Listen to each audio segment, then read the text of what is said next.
कि राम राम कही, राम कही, राम राम कही राम। श्री रघुवर तन बिरहा, राउ गयो सुरधाम। किसो सुत बिछुरत गयो न प्राणा, को पापी बड़ मोर समाना। ऐसे आज्ञाकारी बेटे को वन देने वाला पिता अगर जिंदा रहता है सुमंत्र, तो उससे बड़ा पापी और कोई नहीं होता। मेरे प्राण निकलते क्यों नहीं? और राम राम राम राम राम का 6 बार कहा है। राम राम राम राम राम राम, क्योंकि आज 6 दिन हो रखे हैं राम जी को गए हुए। 6 बार राम राम राम कहा। और श्री तनु बिरह राव गयो सुरधाम। महाराज दशरथ का प्राणांत हो गया, प्राण त्याग दिए दशरथ ने। बोले राजा रामचंद्र भगवान की। ऐसे परम राम भक्त महाराज दशरथ,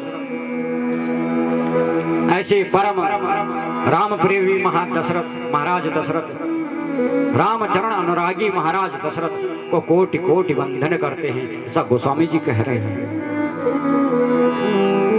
कि जियन फरन मलो दशरथ पावा, जियन मरन फलो दशरथ पावा, जियन मरन फलो दशरथ पावा, जियन मरन फलो दशरथ पावा। अन्न अनेक अमल दस धावा, अन्न अनेक अमल दस धावा। जियत राम बिनु बदन निहारा, जियत राम बिनु बदन निहारा, जियत राम बिनु बदन निहारा, जियत राम बिनु बदन निहारा। राम बिरह करि मरनु समारा, राम बिरह करि मरनु समारा, राम बिरह करि मरनु समारा, राम बिरह करि मरनु समारा। गोस्वामी जी कहते हैं जीवन मरण फल दशरथ पावा। अगर जीने मरने का फल अगर किसी ने पाया है तो बोले वो दशरथ। जो राम जी को देख देख कर जिए और राम जी के वियोग में जिन्होंने अपने प्राण छोड़ दिए, प्राण त्याग दिया, अपना मरण जिसने संवार दिया, गोस्वामी जी कहते हैं ऐसे महाराज दशरथ को कोटि कोटि वंदन करते हैं। बोले दशरथ जी महाराज की जय हो। दशरथ जी की मृत्यु जब सुनी तो चारों तरफ शोकाकुल हो गया पूरा राज परिवार। रानियां रोने लगी, दास दासियां इधर उधर भागने लगी।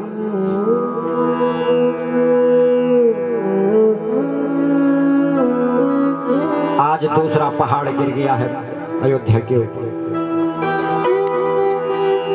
पहले राम जी बन गए, ये पहला दुख था। और आज महाराज दशरथ का प्राणांत हुआ है, ये दूसरा दुख। एक साथ दो दुख। रानियां विलाप करने लगी। गुरु वशिष्ठ को बुलाया है। गुरु जी की आंखों में भी आंसू आ गए और मन में सोचने लगे कि ऐसा धर्मधुरीण राजा मिलना असंभव है, जिसने अपनी इंद्रियों को जीत रखा है, संयमित जिनका जीवन है, प्रजापालक जो है, धर्मधुरीण जो है, ऐसे महाराज दशरथ जैसा राजा होना बड़ा दुर्लभ है। लेकिन सांत्वना दी है और 2 दूतों को भेज दिया है ननिहाल कई देश में। भरत शत्रुघ्न है ना, और कहा देखो उनको बुला के लाना, लेकिन ये बात सार्वजनिक मत करना, बताना मत उनको। देखो एक नियम होता है राजा महाराजा, जब राजा की मृत्यु हो जाती है तो जब तक दूसरा राजा सिंहासन पे न बैठ जाए, राजा की मृत्यु का समाचार सार्वजनिक नहीं करते, किसी को नहीं बताता, जब तक दूसरा राजा राजगद्दी पे न बैठ जाए। ये नियम है। इसलिए दूतों से कहा कुछ मत बोलना भरत शत्रुघ्न को, बस ये कहना गुरु की आज्ञा है तुम अयोध्या वापस आओ अविलंब। इधर के गए देश में आज भरत जी को बड़े बुरे बुरे सपने हो रहे, पूरा अंग फड़क रहा है, मन विचलित है। शत्रुघ्न को कहा कि भैया मुझे कुछ शुभ लक्षण नहीं लगते, कुछ बुरा बुरा सा मुझे आभास होता है। अयोध्या में मेरे राम जी सकुशल होंगे, पिताश्री पूरा राज परिवार अवधवासी सब सकुशल तो होंगे। जब अयोध्या की बात ही कर रहे थे तभी अयोध्या के दूत पहुंच गए, प्रणाम किया और प्रणाम करके भरत शत्रुघ्न को देखकर रो पड़े। भरत बोली क्या बात है, तुम रोते क्यों, सब सकुशल तो हैं, पिताश्री माताश्री हाँ भ्राता राम सब सकुशल तो हैं। कहा प्रभु सब सकुशल हैं, लेकिन गुरुदेव का आज्ञा है कि अविलंब आप अयोध्या आए। भरत जी बोले तो बात क्या है, अविलंब आने की मतलब क्या है, और तुम रो क्यों रहे हो। बोले कुछ नहीं भरत भैया, बहुत दिनों बाद आपको देखा सो आंखों में आंसू आ गए, लेकिन आप हमारे साथ चलिए। आज्ञा लेकर के भरत शत्रुघ्न अयोध्या की तरफ आए हैं, और अयोध्या की तरफ जब आ रहे हैं तो मार्ग में भी अनेक अपशगुन हो रहे, पूरी चील मंडरा रहे हैं अयोध्या के ऊपर। आज जो सूर्यवंश का ध्वजा था, जो झंडा था, जो सूर्यवंश की शान में लहराता रहता था, आज झुक गया, और झंडा झुकने का प्रतीक है शोक, कोई दुर्घटना। झंडा एकदम खड़ा है तो शुभ संकेत है, और झंडा झुक गया तो कोई अच्छे संकेत नहीं है। समझ गए भरत कि सूर्यवंश का जो ये झंडा है ये झुक क्यों रखा है, ये तो सूर्यवंशियों की शान में, हम रघुवंशियों की शान में लहराता है, लेकिन आज झुका हुआ, चीले मंडरा रहे हैं पूरे अवध के ऊपर, और जो अवध जितना सुरम्य लगता था ना, आज फीका फीका सा लग रहा है। देखो फीका फीका सा क्यों लग रहा है, आज तक बड़ा सुंदर अयोध्या क्यों लगती थी, क्योंकि वहां राम जी रहते थे, और जहां परमात्मा रहता है वहां बड़ा सुंदर लगता है, और जहां से परमात्मा चले जाते हैं वहां फिर बेकार। अब जिस दिन 9 दिन पूर्ण हो जाएंगे ना यहाँ पे राम कथा को, यहाँ से ये पुस्तक चली जाएगी, तो तब आना यहाँ पे कैसा लगेगा आपको। बस यही होता, बोलते हैं ना भगवान कहाँ है, भगवान कहाँ है, अरे यही तो भगवान है। अब तुम्हें आनंद आ रहा है, उस दिन आओगे आपको बड़ा दुख होगा, बड़ा रोना सा आएगा, यही तो बात है। भगवान तुमसे दूर जा रहे हैं भगवान यहाँ से। आज तक भगवान तुमसे मिले थे, एकदम आनंद आ रहा था, बस यही तो है। और जिस दिन राम जी रामायण जी उठ जाएगी यहाँ से, उस दिन आना फिर दूसरे दिन यहाँ पे, आपको कितना अच्छा लगेगा, नहीं लगेगा, बड़ा बुरा लगेगा। क्यों? क्योंकि भगवान जो यहाँ पे बैठे थे वो अब चले गए। तो ऐसी अवधपुरी की दशा है, राम जी तो बन चले गए, तो नीरस अवधपुरी लग रही, और अयोध्या वासियों की तो पूछो मत। सबके मन में यही है कि भरत और भरत की माता का दोनों का षड्यंत्र है, भरत से नाराज है। भरत जी जब जा रहे हैं तो आज तक जब भी आते थे तो सारे अवधवासी जो थे मिलने आते थे, भरत भैया आप सकुशल तो हैं, आप ठीक तो हैं, पूछा करते थे। लेकिन अब जब भरत जी जा रहे हैं ना तो एकदम से वहीं से मुड़ के चले जाते हैं। भरत पूछने का प्रयत्न करते हैं, अरे भाई इधर आओ, मुझे बताओ राजमहल में सब सकुशल तो हैं? तो बिना बात किए हुए वो वहीं से मुड़ जाते। भरत जी को लगा कि देखो अभी समय में अवधपुरी तो पहुंच गया, लेकिन मैं सबसे पहले पिताश्री के दर्शन करूंगा।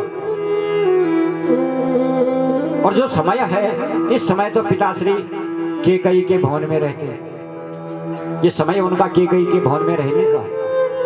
और पिताश्री अगर केकई के भवन में होंगे तो मेरे प्रभु राम भी वही होंगे, क्योंकि अधिकतम समय राम जी का केकई के भवन में रहता है, वहीं बीतता था। और महाराज दशरथ की भी अति प्रिया थी केकई। दशरथ भी ज्यादा समय वहीं बिताया करते। तो भरत जी ने सोचा कि वहीं जाकर के सबसे मिलन हो जाएगा। लेकिन मुख्य द्वार पे जब आए हैं ना, तो मुख्य द्वार पे जो कलश है, आम्र पल्लव जिसमें डाले जाते हैं, होते हैं ना, कभी होते हैं राजा महाराजा लोग ना प्रातः काल उठ करके स्वास्तिक चिन्ह बना करके कलशों पे आम्र पल्लव डाल के शुभ के प्रतीक है और मुख्य द्वार पे रखा करते हैं, शुभ का प्रतीक है। अरे कभी ब्याह होता है ना, और हमारे गाँव में अगर बारात जान से तो हम लोग फूल उल देरी रस्तम दर्द चाहे कि नहीं दर्द चाहे, तो किले दर्द चाहे उस शुभ का प्रतीक है। तो ऐसे किया करते थे। लेकिन आज देख रहे हैं उस कलश को कि ये तो कम से कम एक हफ्ते पहले से इसमें न तो जल भरा न इसकी पत्तियां चेंज की, ये कलश ही नहीं बदला। और कलश नहीं बदला तो इसका मतलब कोई ना कोई बात है, क्योंकि शुभ का संकेत कलश है। और कलश जब अशुभ बना हुआ है तो अवश्य राजमहल में कोई अशुभ घटना हो गई है।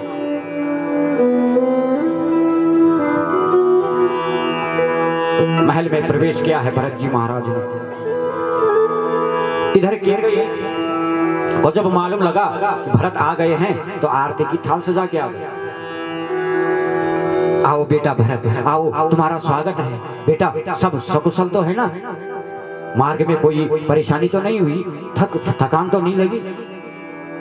भरत बोले माता सब कुछ तो ठीक है, लेकिन यहाँ सब सकुशल है।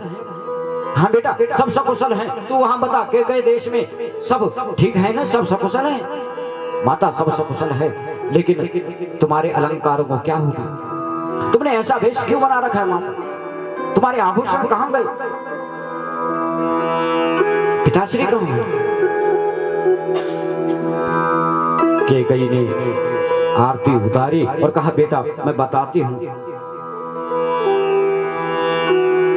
तुझे नहीं बताऊंगी तो किसको बताऊंगी? तू ही तो मेरा बेटा है।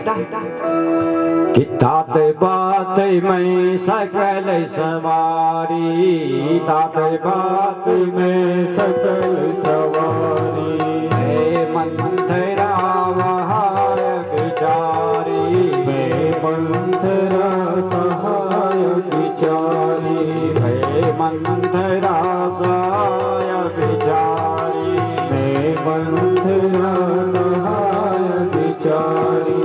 कछुक काम विधि बीच विगार, वो कहो काज विधि बीच विगार, कछुक काज विधि बीच विगार, कछुक काज विधि बीच विगार।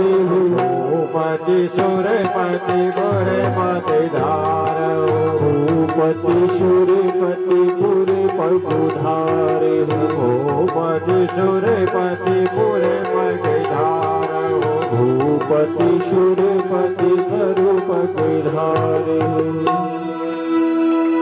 अब बेटा भरत तुझसे क्या छुपाऊं? काम मैंने बनाया, सहायता मंथरा ने की और बिगाड़ा देखता हूं। तात बात में सकल सुधार, मैंने बनाने का प्रयत्न किया, कोशिश की, और मेरे साथ बेचारी मंथरा ने जो है मदद की, सहायता की। देखो अब बेचारी बन गई है मंथरा, लेकिन देखता हूं ने कुछ बिगाड़ दिया। लेकिन इतना विचलित होने की आवश्यकता नहीं है। दो वरदान थे मेरे, महाराज से मैंने 2 वरदान ले लिए। एक वरदान से राम को 14 वर्ष का वनवास, एक वरदान से तुम्हें अयोध्या की राजगद्दी। बस राम का वियोग महाराज दशरथ नहीं सहन कर पाए और प्राणांत उनका हो गया। सुरपति प्राणांत उनका हो गया। महाराज भरत बोले, ये क्या बोलती है माता? हाँ, तूने वरदान मांगे और मेरे लिए मुझे राजा बनाएगी। तो होती कौन है मुझे राजा बनाने वाली? तो होती कौन है राम को वनवास भेजने वाली? अरे मेरी माता होते हुए भी तू अपने बेटे को नहीं पहचान पाई कि तेरा भरत कैसा है? सूर्य पश्चिम से उदय हो जाए ये संभव है माता, लेकिन भरत अयोध्या की राजगद्दी पे बैठे ये असंभव है। और मैं तेरी ये मनोकामना कभी पूर्ण नहीं होने दूंगा। और मैं शपथ लेता हूँ आज के बाद तुझे मैं माता नहीं कहूंगा। भगवान ने मेरे साथ बहुत बड़ा अन्याय कर दिया। भगवान ने मेरे साथ बहुत बड़ा छल कर दिया माता, जो तुझ कलंकनी जैसे को मेरी माता बना। अरे जिनके राम जैसे बड़े धर्मज्ञ भाई, सीता जैसी माता, परम धर्म धुरीण महाराज दशरथ जैसे पिता, उस अभागे की ऐसी कलंकनी माता कहां से आ गई? एक बार विचार तो कर लेती माता कि तुम्हारा भरत तुम्हारी इस बात को स्वीकार करेगा भी या नहीं। तो अपने भरत को नहीं पहचान पाई, और जो माता अपने बेटे को नहीं पहचान पाई, उस बेटे को, उस माता को माता कहने का कोई अधिकार नहीं। आज के बाद मैं माता कहना तुझे छोड़। और तब से भरत ने कभी माता कैकेयी को कहा ही नहीं। प्रेम से कहिए जय श्री राम, जय श्री राम। ये अच्छा नहीं है। और पितु मरण विसार हो, पिता का मरण जो है भूल गए। राम बन कौन अरे हेत अपन वन जात जिया थकित रहे राम जी। दशरथ का मरण तो भूल गए महाराज दशरथ, महाराज भरत। और राम वन गमन की बड़ी चिंता हो गई कि मेरे राम को वन जाना पड़ा, मेरे लिए, मेरे कारण मेरे राम को वन जाना पड़ा, मेरी माता जानकी को वन जाना पड़ा, लक्ष्मण को वन जाना पड़ा। सिर पकड़ के रोने लगे भरत महाराज। मैं क्या करूं, कितना बड़ा कलंक मुझ पे लग गया। मैं किसी को मुंह दिखाने के लायक नहीं। अरे संसार में सब यही बोलेंगे कि उसी कैकेयी का बेटा ये भरत है, जिसके लिए इसने राम को 14 वर्ष के लिए वनवास भेज दिया था। तूने मेरे माथे पे कलंक लगा दिया। माथा पटक पटक के रो रही। और तब तक जो है ना सज धज के ये मंत्र आ गई। पूछो मत इतना सज धज के आई। और कहा बेटा भरत तू चिंता मत कर, तू चिंता मत, सब ठीक हो जाएगा, मैंने सब ठीक कर रखा है। शत्रुघ्न जी ने उसके बाल खींचे, कहा तूने ठीक ही तो नहीं किया, सारे फसाद की जड़ तो तू है।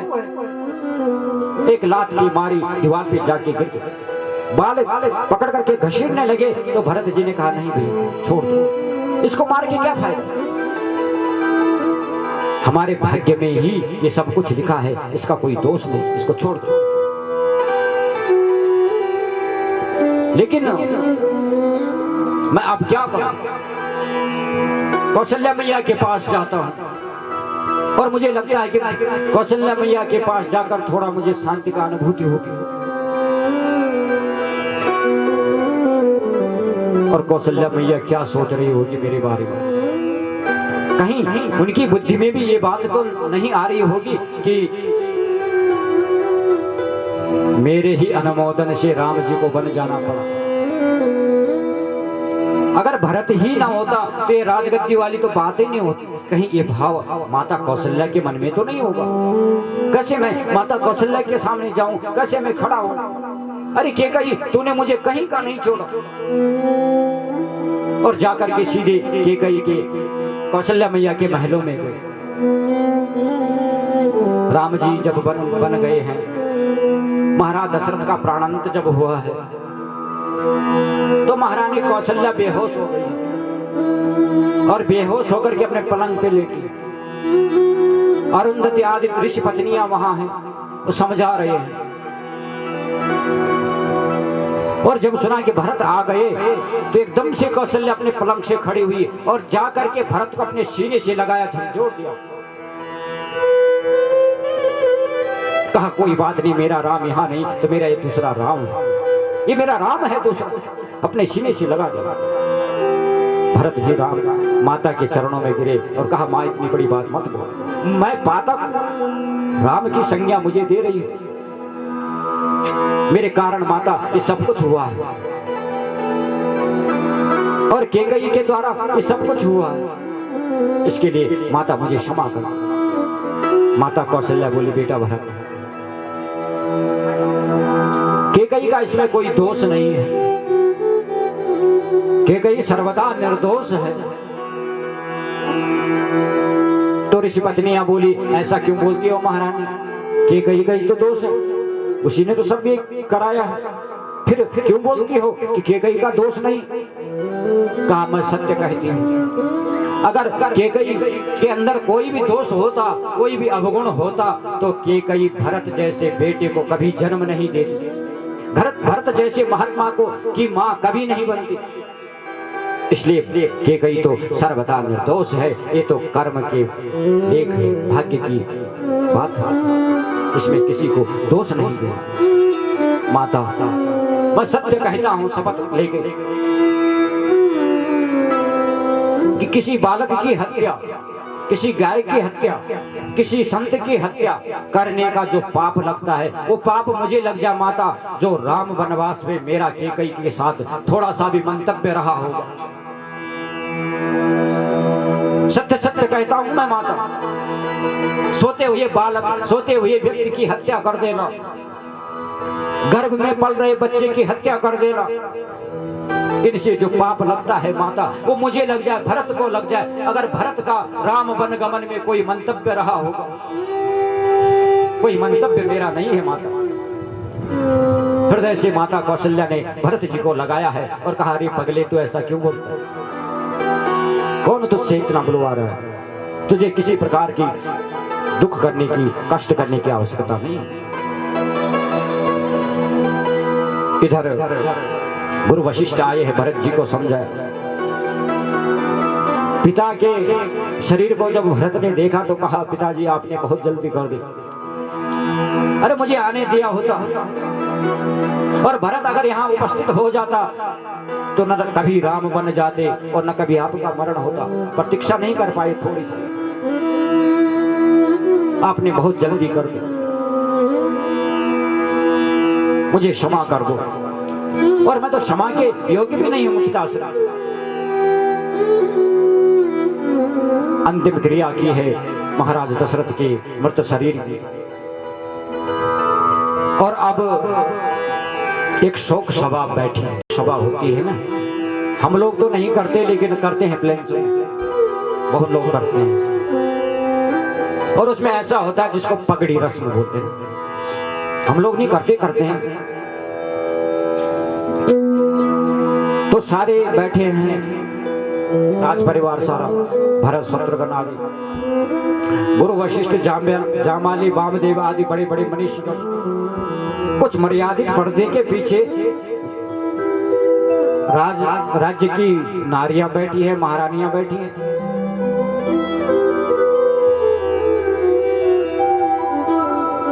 भरत जी महाराज रो रहे हैं और कह रहे हैं गुरुदेव आज ऐसा पहाड़ इस रघुवंश पे टूटा है, क्या हम रघुवंशी अब अनाथ हो गए हैं, क्या हम रघुवंशियों से परमात्मा रूठ गया है। और मेरे पिताश्री जो ऐसे तड़प तड़प करके जिन्होंने अपने प्राण त्याग दिए, 4 पुत्र होते हुए भी कोई उनके सामने नहीं रहा, इसका मुझे बड़ा दुख है, मुझे बड़ा सोच हो रहा है। गुरु वशिष्ठ बोले नहीं बेटा, तुम्हारे पिताजी सोचनीय बिल्कुल नहीं है। ऐसे धर्मधुरीण राजा के लिए, ऐसे धर्मधुरंधर राजा के लिए, अरे जिसका यश दसों दिशाओं में है, जिसका मान सम्मान स्वर्गादि लोकों में भी होता है, जो चक्रवर्ती राजा है, प्रजा पालक है, ऐसे राजा के मरने में शोक करना अच्छी बात नहीं। ऐसे राजा के लिए शोक करना उचित नहीं है बेटा भरा।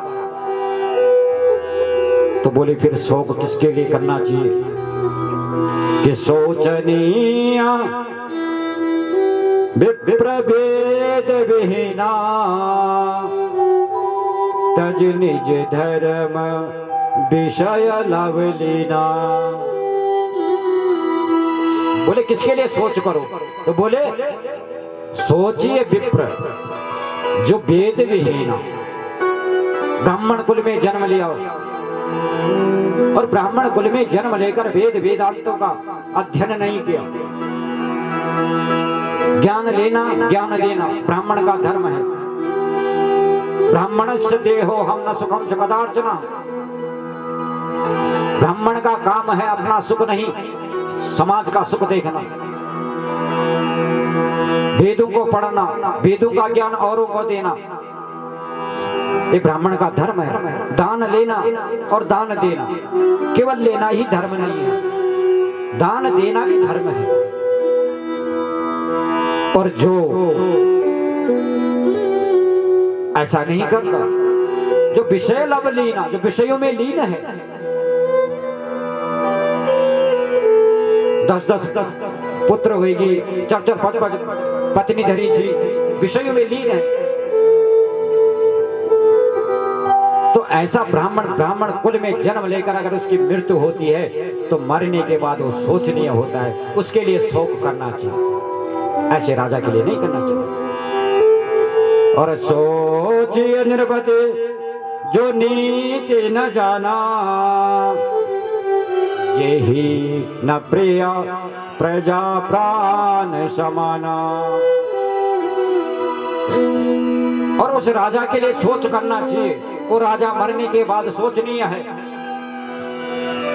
जो अपनी प्रजा से प्रेम नहीं करता, जो अपने प्रजा की देखभाल नहीं करता, जो अपने प्रजा की रक्षा नहीं करता, केवल अपने स्वार्थ के लिए, अपने लोभ के लिए ही कार्य करता, जो अपने प्रजा का शोषण करता है,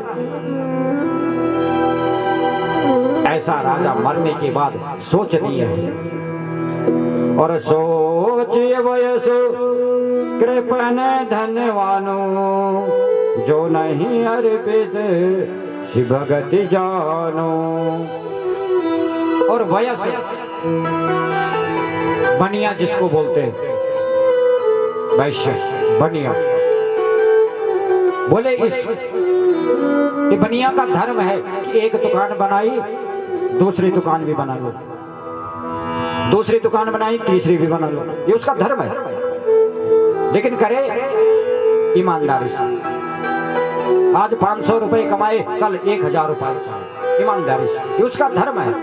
और खूब पैसे कमाए, खूब दौलत कमाए और उसका दशांश सत्कारों में लगा दे, ये वणिक का धर्म है। और जिस वणिक के जीवन में ऐसा नहीं होता, वो कृपण होता है, कंजूसी होती है, ऐसा वणिक मरने के बाद सोचनीय होता है। एक बनिया था ना, पहले प्रेम से कहो जय श्री राम, जोर से बोल दो जय श्री राम, जय श्री राम। अब बनिया था बड़ा कमजोर, मक्खी चूस जिसको बोलते, बड़ी दुकान थी, मुनिम जी रखे हैं।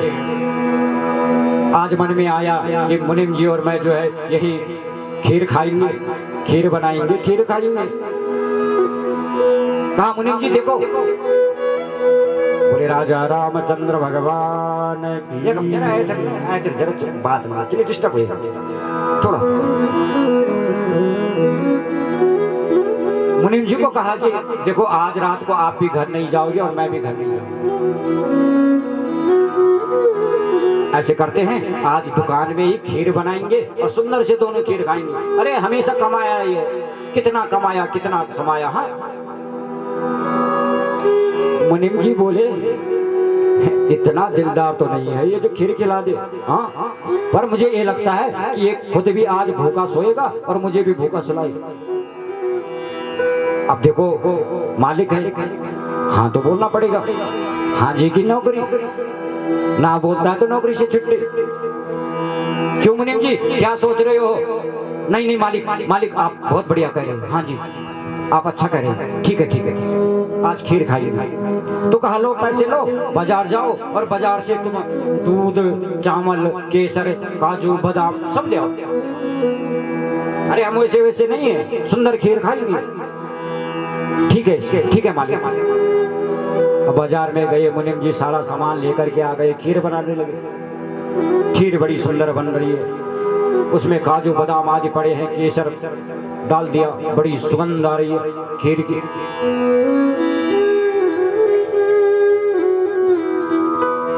अब मुनिम के तो लार टपक रही है, भूखा है बेचारा।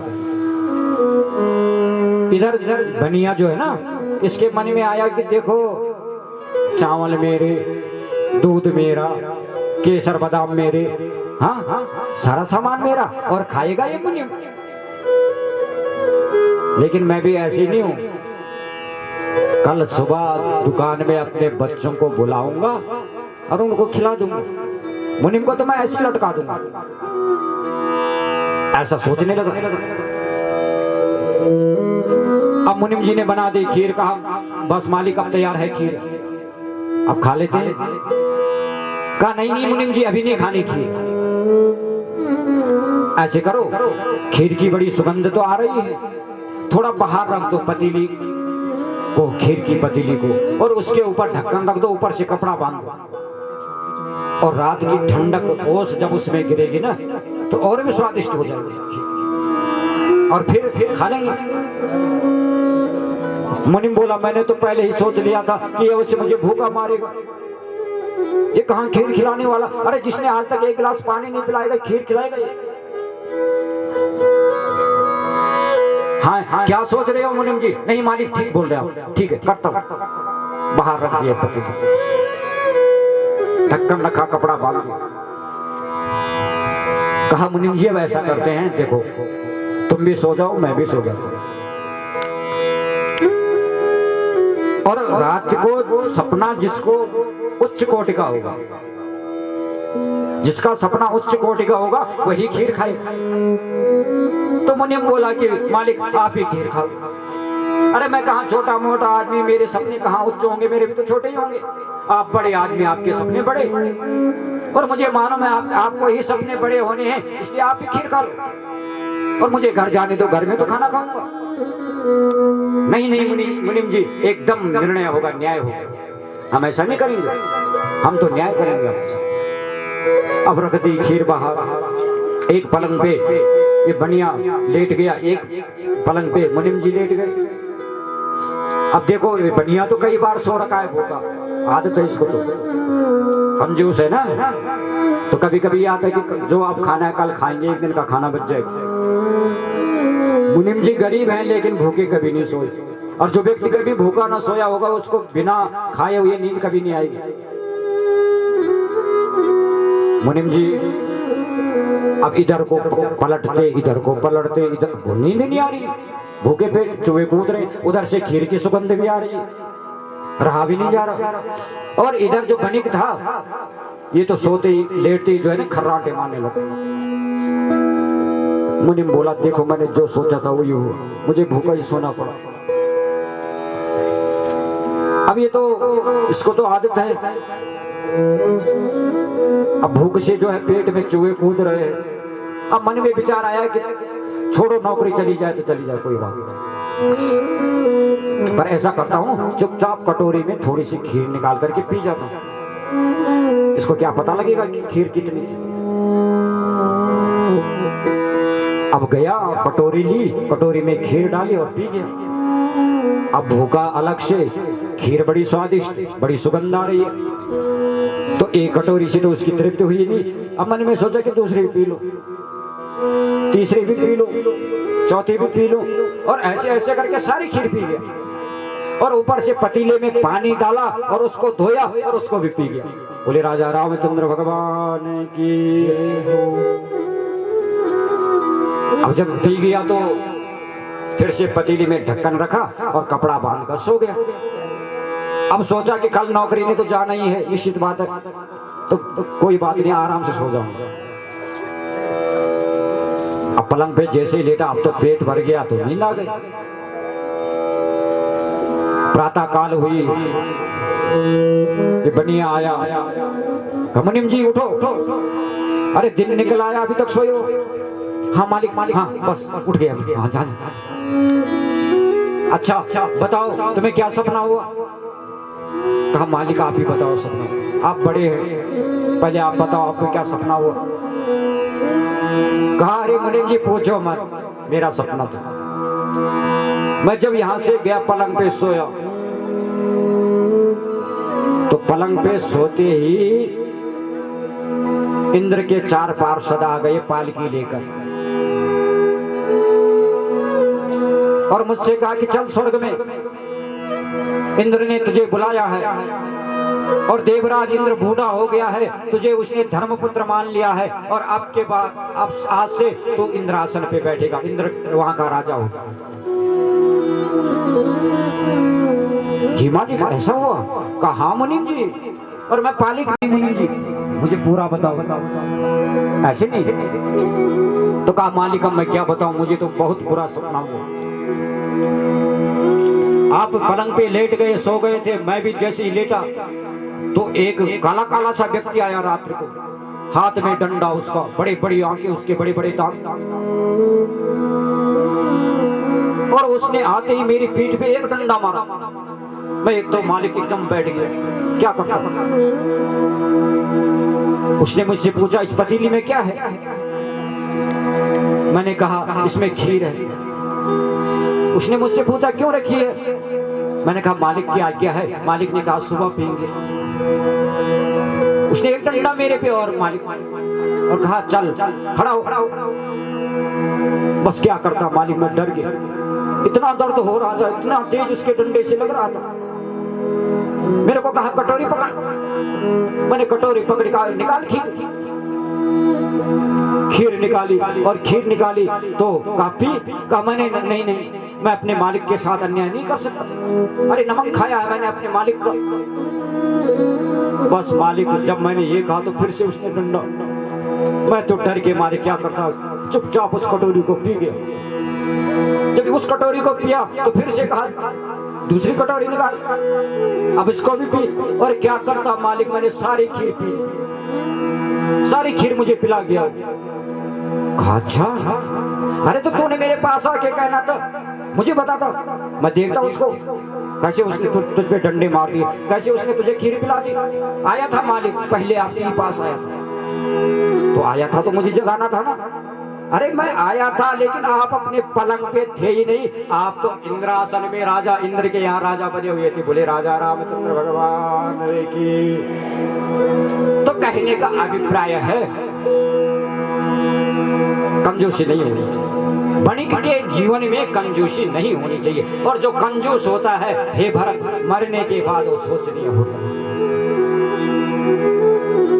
2-4 गीता के शब्द याद कर लिए, 2-4 गीता के मंत्र याद कर लिए, हाँ, और झाड़ने लगे शास्त्र।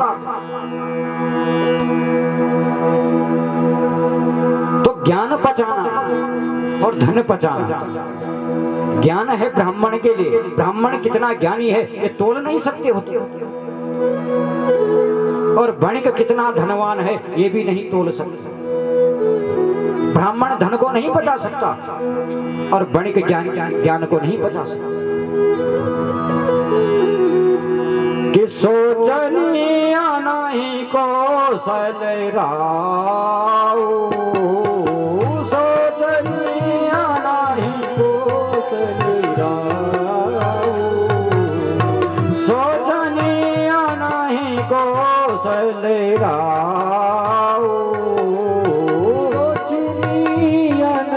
कौशल राऊ। भुवन 4 10 प्रकट प्रभाऊ,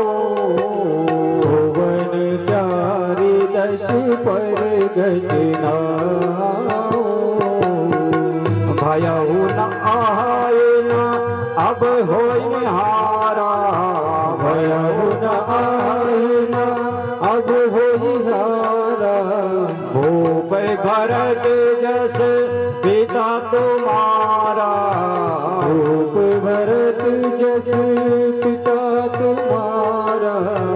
सोचनीय नहीं कौशल राजू सोचनीय नहीं कौशल राजू।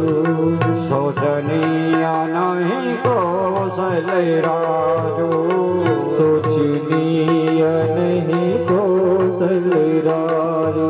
इसलिए हे भरत तुम्हारे पिता महाराज दशरथ बिल्कुल भी सोचनीय नहीं है, उनके लिए शोक करना व्यर्थ है। ऐसे राजा के लिए शोक करना ठीक नहीं है बेटा। और अब ऐसे कीजिए कि राय राजपद तुम्हें कछ दीना पिता वचन पुरे चरहु जीना।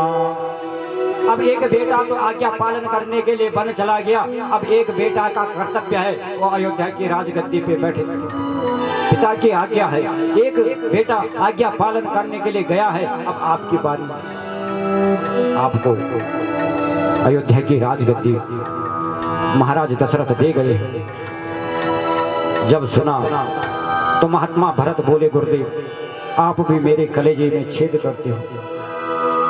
आपको नहीं मालूम कि दास कभी राजा बन सकता है क्या? एक भौरा जुगनू क्या वो सूर्य के प्रकाश को हर सकता है क्या? मैं तो जुगनू की तरह हूं गुरुदेव, और मेरे राम तो साक्षात सूर्य स्वरूप है। उनके सामने मेरी क्या औकात कि मैं अयोध्या की राजगद्दी में बैठ जाऊं। मैं तो राम दर्शन करूंगा, और राम दर्शन जब करूंगा तो तभी अन्न जल ग्रहण करूंगा, अन्यथा भरत अपने प्राण त्याग देगा।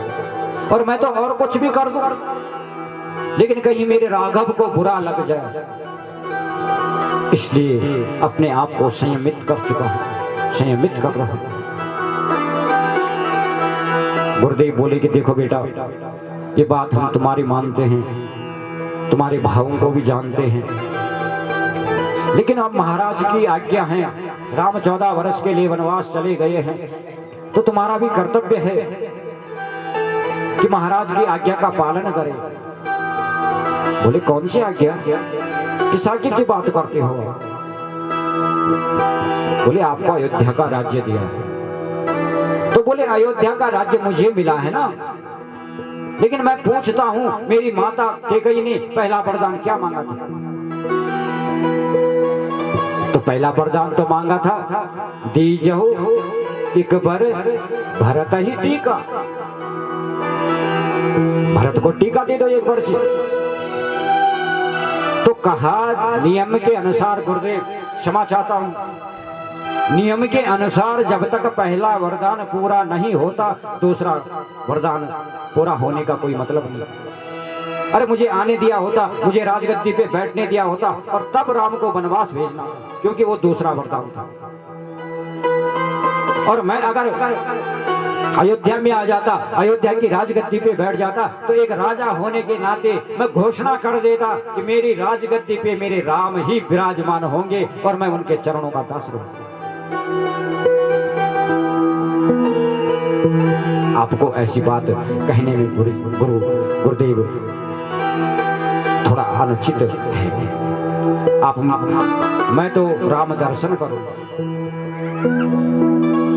राम जी के दर्शन करूंगा, और बिना राम दर्शन के अन्न जल ग्रहण नहीं करूंगा। भरत जी ने जब ये संकल्प लिया है तो माताओं ने कहा हम भी अपने राम को देखने जाएंगे। भरत शत्रुघ्न ने भी कहा, सारे अयोध्यावासी, सारे गुरुजन, जनकपुर से महाराज जनक भी आए और सबके सब जाने लगे चित्रकूट की तरफ।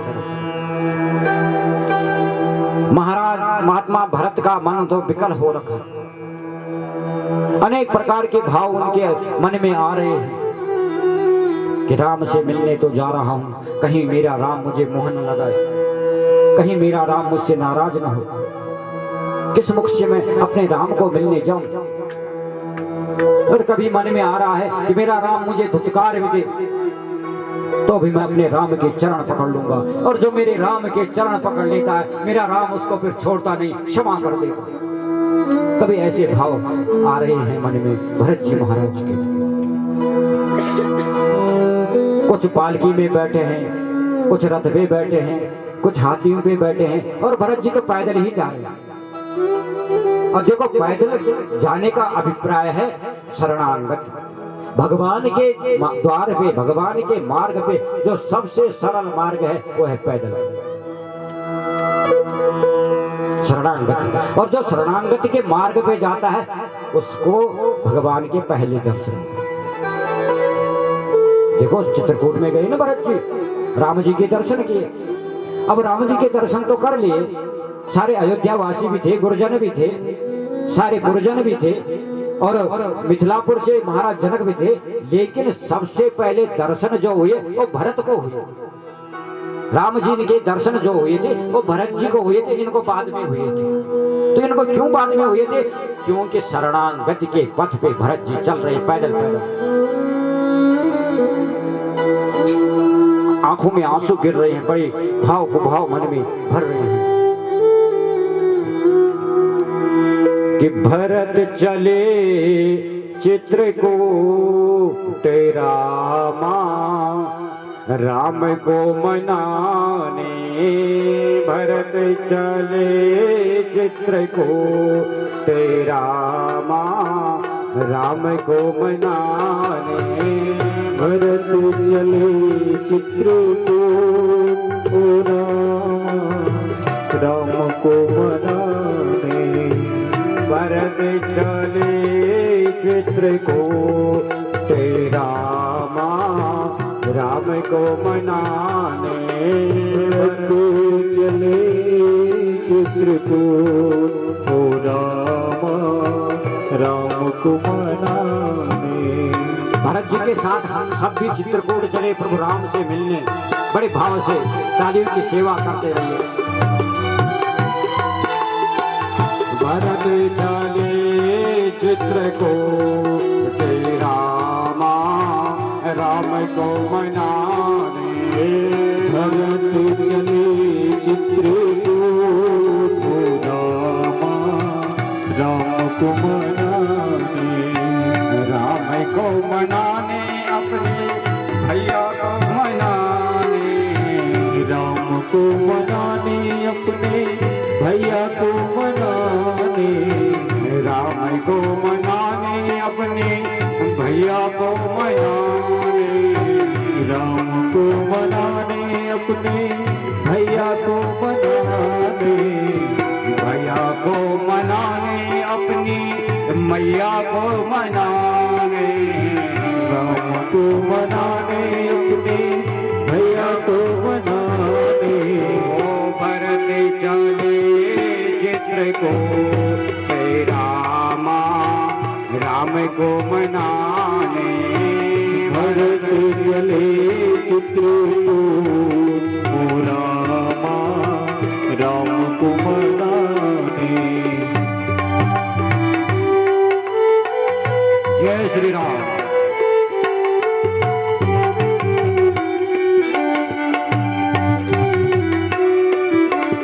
और देखो, हाथ खड़े करने का एक और मतलब बता दूं।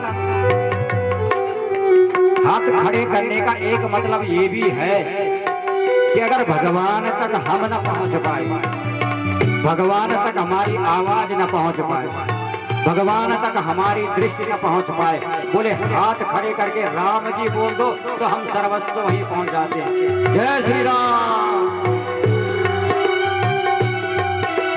रामा, राम को मनाने। भरत चले चित्रकूट रामा, राम को मनाने। नगर सभी सोचे सेवन को।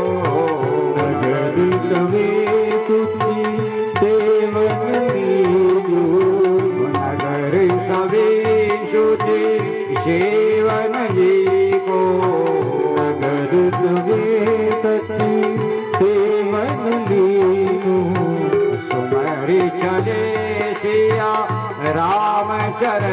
को सुमिर चले सिया रामचरण को सुमरी चले सिया राम चरण को सुमिर चले सिया रामचरण को मन में दुविधा अपार रामा मन में दुविधा अपार हरे रामा राम को मनाने भरत चले चित्रकूट रामा राम को मनाने राम को मनाने अपने राजा को मनाने राम को मनाने अपने राजा को मनाने राजा को मनाने अपने भैया को मनाने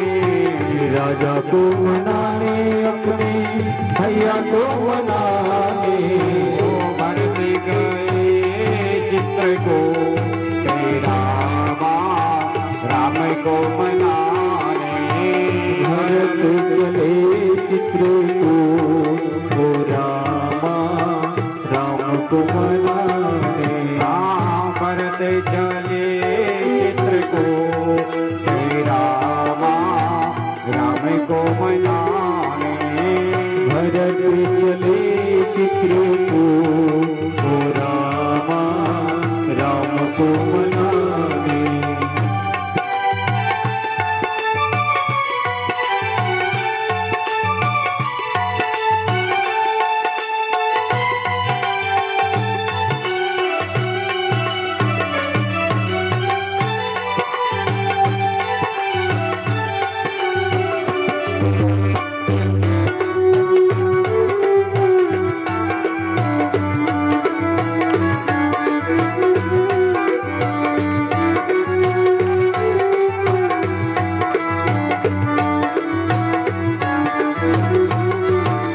जिनके मन में अपार व्यथा है, कभी तो सोच रहे हैं कि क्या मेरे राम मुझे क्षमा कर देंगे, क्या मेरे राम मुझे माफ कर देंगे। और कभी मन में आ रहा है कि जब मेरे राम मुझे माफ करेंगे, मुझे पूर्ण विश्वास है मेरे राम मुझे धुतकार नहीं सकते, मुझे अपनाएंगे। और जब मेरे राम मुझे हृदय से लगा लेंगे तो भरत अति प्रसन्न हो जाएगा, अति खुश हो जाएगा। ऐसा मन में विचार कर रहे हैं। ओ रामा राम को मनाने रामा राम को मनाने राम दशरथ बस रावण नारी राम राम नारी राज दशरथ सब नर नारी राजा दशरथ सब नर नारी जनधन करनी क्लेश की बारी जनधन करत क्लेश की नारी जनधन करनी क्लेश की बारी जनधन करत क्लेश की नारी दिया हुई अरस अपार रामा राम को मनाने भरत में चित्रकूट रामा राम को मनाने दिया हुई हरस अपार रामा राम को मनाने दिया हुई अरसी अपार रामा राम को मनाने राम को मनाने अपने भैया को मनाने राम को मनाने अपने भैया को मनाने भैया को मनाने अपने रघुरैया को मनाने भैया को मनाने अपने राम को मनाने ओ भरत गले चित्रकूट रामा राम को मनाने भरत चले चित्रकूट रामा राम को मनाने माताएं कह रही है, बेटा भरत ऐसे पैदल पैदल चलेगा तो पता नहीं कब तक तू चित्रकूट पहुंचेगा, पता नहीं कब तक तुझे राम दर्शन होंगे, ऐसे कर रथ में बैठ जा। भरत जी बोले, माता जिस मार्ग से मैं चलता हूँ मेरे राम इधर रथ से गए हैं, और मैं राम से इतना बड़ा नहीं कि मैं भी रथ में जाऊं, मैं छोटा हूँ। मेरे राम रथ पे गए, मैं पैदल जाऊंगा, और जहाँ पे मेरे राम चरणों से गए हैं वहां पे मैं सिर के बल से जाऊंगा माता, इसलिए तुम जल्दी जाओ। हो रामा राम को मनाने, राम को मनाने, बने सिया राम समझ मन भाई, सिया राम समझ लिया बने सिया राम समझ मन भाई, सिया राम समझ मन भाई, अनुज भरत पाय कर जाई, अनुज भरत पायहि कर जाई। और आंसू नहीं रुक रहे भरत जी के, भरत जी के आंसू बिल्कुल नहीं रुक रहे हैं। आज 15 दिन हो गए हैं अयोध्या में आए हुए भरत जी महाराज को, लेकिन एक पल के भी लिए उनकी अश्रुधारा उतनी नहीं, बंद नहीं हो रही है, निरंतर बहती जा रही है, निरंतर बहती जा रही है। माता ये कह रही है, बेटा इतना रोता क्यों है, मत रो, इतना क्यों रोता है, क्यों इतना क्लेश करता है। भरत कहते हैं, माता मैं इतना बड़ा पापी हूँ और मुझे रोने दो, मेरे आंसू को बहने दो। ये मेरे आंसू नहीं माँ, ये मेरे पाप हैं, और मेरे सारे पाप जब बह जाएंगे तो मेरे रघुवर मुझे दर्शन देंगे, मेरे रघुवर मुझे गले से लगा लेंगे। ओ रामा राम को मनाने,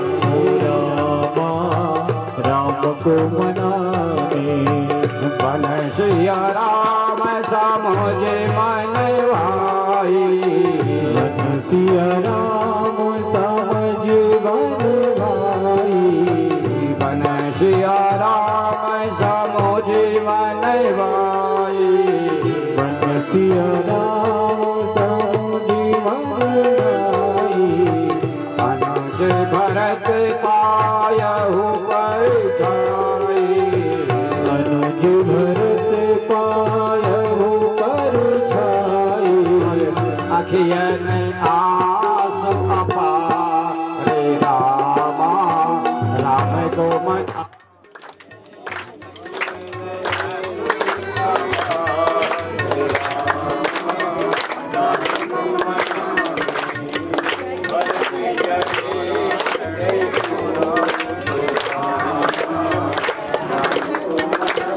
जय रामचंद्र भगवान जय हो। तो भरत जी महाराज जा रहे हैं, पूरा अयोध्या नगरी साथ में है।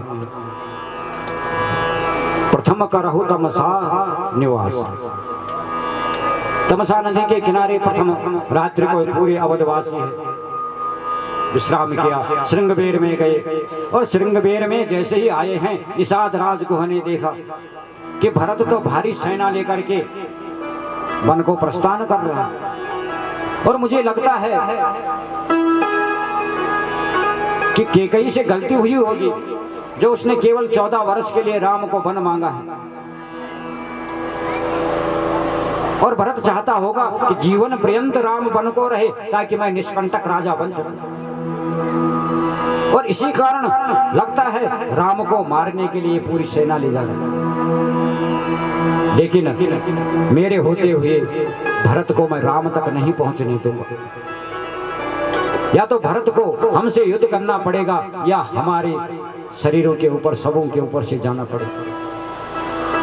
सबको कह दिया भैया भरत आया है, भरत पूरी सेना लेके आया है। अरे राम से मिलना होता तो अकेला आता, इतनी बारात लाने की क्या आवश्यकता थी, इतने लोगों के आने की आवश्यकता क्या थी, हाथी घोड़े रथ ये लाने की आवश्यकता क्या थी। पर लगता है भरत के मन में भी खोट है, और चाहता है कि 14 वर्ष के बाद फिर से राम के पास राजगद्दी चली जाएगी, इसलिए अच्छा राम को खत्म करके आ जाओ, ऐसा भाव सोच रहे हैं ये निषाद राज भी। सबने अपनी छोटी छोटी धनुष पकड़ ली। आज हम राम को नहीं जाने, भरत को नहीं जाने देंगे। अपने राम के साथ इनका युद्ध नहीं होने देंगे। ये हमारे राम का कुछ नहीं बिगाड़ सकते। एक वृद्ध व्यक्ति था और उसने कहा, खामा खा तुम क्यों ऐसा बोल रहे हो? देख रहे हो उस भरत को, कितनी लाल लाल उसकी आंखें हो रखी, कितना उसका मलिन मुख हो रखा है, आंखों से आंसू की धारा बह रही है, जो बड़ा विचलित है। इस अवस्था में कभी भी कोई युद्ध के लिए नहीं जा सकता। भरत की मनस्थिति को जानो और बिना जाने ही धनुष बाण लेकर जाना ये ठीक नहीं है। पहले पता करो। बोली तो पता कैसे करे? कहा पता आसान है पता करने का।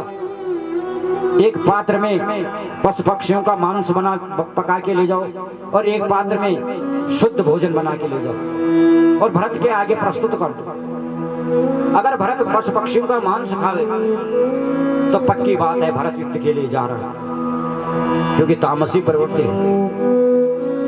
और अगर सात्विक प्रवृत्ति होगी भरत की, भरत सात्विक भोजन करे तो सोचना भरत राम मिलन के लिए जा रहा है। जैसे ही भरत के रथ के पास आए तो निषाद राज को जानते हैं सुमंत्र को। सुमंत्र बोले कि भैया भरत भाई यही है निषाद राज, यही जो है प्रभु राम को पंचवट चित्रकूट तक छोड़ के आए थे और इन्होंने ही यहाँ से राम जी का मार्गदर्शन किया था। भरत जी ने जब सुना रथ से एकदम कूदे और निषाद राज के चरणों में गिर और कहा, निषाद राज तुम बड़े बड़भागी हो, तुम बड़े धनभागी हो, मेरे राम को जो तुमने मार्ग प्रशस्त कराया। आपके चरण रज अगर मैं माथे से लगा लूं, आपके चरणों की मिट्टी भी मेरे माथे पे लग जाए तो मैं पाप मुक्त हो सकता हूं। कहां है मेरे राम, कहां मिलेंगे? काफिया लगा भरत, राम जी जो है चित्रकूट है और चित्रकूट में जाने के बाद राम जी ने मुझे वापस भेज दिया। चलो मैं दिखाता हूं, मैं मार्ग बताता हूं, अब तो मैं देख के आ गया। सबको लेके गए हैं प्रयागराज में भरद्वाज मुनि के आश्रम में। आश्रम में बड़ी सुंदर चर्चा हुई और भरत जी स्नान कर रहे हैं। भरद्वाज मुनि को कहते हैं कि हे भरद्वाज मुनि, क्या मेरे भ्राता राम मेरे अपराध क्षमा कर देंगे? क्या मुझे माफ कर देंगे क्या? भरद्वाज मुनि बोले, राम तो तुमसे बहुत प्रेम करते हैं भरत। एक रात्रि को राम यहाँ रहे और उनके मुख में भरत भरत भरत के अलावा और कुछ था ही नहीं। सच कहते हो गुरुदेव, क्या ये सत्य बात है? क्या मेरे राम मुझे याद कर रहे थे? मेरे राम हाँ, जब गंगा में स्नान करने गए थे और मैंने संकल्प कहा था कि भरत खंडे भारत आरंतर्गत देशे भारतवर्षे, और जैसे ही भरत खंडे मैंने कहा राम जी फूट फूट कर रो पड़े। मैंने पूछा उनको कि रोते क्यों हो? कहा भरत का नाम लेकर के मुझे आज मेरे भरत की याद आ गई और मैं बिना बता करके अपने भरत को यहाँ वनवास आ गया। जब सुनेगा तो उसके अंदर क्या सोचेगा मेरे, और मुझे भय है कि कहीं अनुचित कदम न उठा ले। बहुत प्रेम भरत में मुझसे कम था। कहा राघव का नाम इसीलिए तो पतित पावन है। कैसे कैसे पतितों को भी पावन बनाने वाले मेरे राम आज मुझ जैसे पापी को, मुझ जैसे कलंकी को इतना याद करते हैं, इतना प्रेम करते हैं। गंगा मैया से, यमुना मैया से, सरस्वती मैया से वरदान मांग रहे हैं कि मुझे कुछ दो। ये बोले भैया भरत, हम तुझे क्या वरदान दें? जो वरदान तुम मुझसे हमसे मांग रहे हो वो वरदान तो हम तुमसे मांगते हैं, क्योंकि तुम जैसा राम भक्त और कोई नहीं है। वरदान तो हम तुमसे मांगते हैं कि अर्थ धर्म न काम रुचि गति न चाही निवारण और जन्म जन्म हृदय पद यहाँ वरदान हो नानक। मुझे वो धर्म भी नहीं चाहिए, मुझे वो कर्म भी नहीं चाहिए, मुझे वो अर्थ भी नहीं चाहिए। जिस अर्थ के, जिस धन के लोभ में, जिस कर्म के बंधन में, जिस धर्म की मूल रक्षा के लिए मेरे राम को बन जाना पड़ा, मुझे ऐसा कुछ नहीं चाहिए। क्योंकि मेरे पिताजी ने धर्म के बंधन पे बंद करके राम को बन भेज दिया। उस संपदा का, उस धन का, उस राज्य का मैं क्या करूं, जिस पे लोभ वश होकर के मेरी माता केकई ने मेरे लिए अयोध्या का राज्य मांगा। मुझे एक कुछ नहीं चाहिए। बोले क्या चाहिए फिर? बोले जन्म जन्म राम चरण रति, जन्म जन्मांतर मेरे राम के चरण मेरे हृदय में बसे रहे, बस इससे अलावा मुझे कुछ नहीं चाहिए। तीर्थराज बोले तो ये वरदान तो हम आपसे मांगते हैं, आप सक्षम हैं। और भरत जी तो फिर चल रहे हैं तो राम ही राम नजर आ रहे हैं। निषाद राज को बोले सामने जो बट वृक्ष दिख रहा है उसी के नीचे राम जी की पर्णकुटी है, वहीं प्रभु राम है। जब भरत ने देखा तो भरत भागने लगा। इधर उधर माता जानकी राम जी से बोलने लगी कि प्रभु आज प्रातः मैंने एक बहुत बुरा सपना देखा। मुझे सपने में लगा कि भाई भरत यहाँ आ रहा है पूरी अयोध्यापुरी को लेकर। लेकिन विचित्र बात, माताओं को देखा वो अलंकार विहीन है, उनके शरीर पे कोई अलंकार नहीं है, कोई आभूषण नहीं है, और जिससे मेरे मन को थोड़ी शांति होती है। प्रभु भरत का नाम जब सुना लक्ष्मण जी एकदम तेजित में आ गए, तेजना में आ गए। भरत यहाँ कैसे आ सकता है, आज मैं भरत को समाप्त कर दूंगा। राम जी ने भरत को, लक्ष्मण को ज्ञान दिया, समझाया कि भरत राम अनुरागी है। और मैंने आपको पहली दिन की कथा में भी बताया कि भरत अगर नहीं होते तो राम कथा को सुनता कौन? ये तो राम कथा की रीढ़ की हड्डी है भरत जी महाराज। प्रेम से कहो जय श्री राम। जय श्री राम। भाग करके गए प्रभु राम से हृदय से लगे। माताएं आई हैं, गुरुदेव आए, सबको प्रणाम किया। और माताओं को देख करके भगवान राम बोले, माता ये तुम्हारे अलंकार को क्या हो गया, क्या बात हो गई माता? पिताश्री सकुशल का नहीं बेटा, तुम्हारे वन गमन का दुख महाराज दशरथ नहीं सहन कर पाए और सो सुरलोक चले गए। राम जी रो पड़े।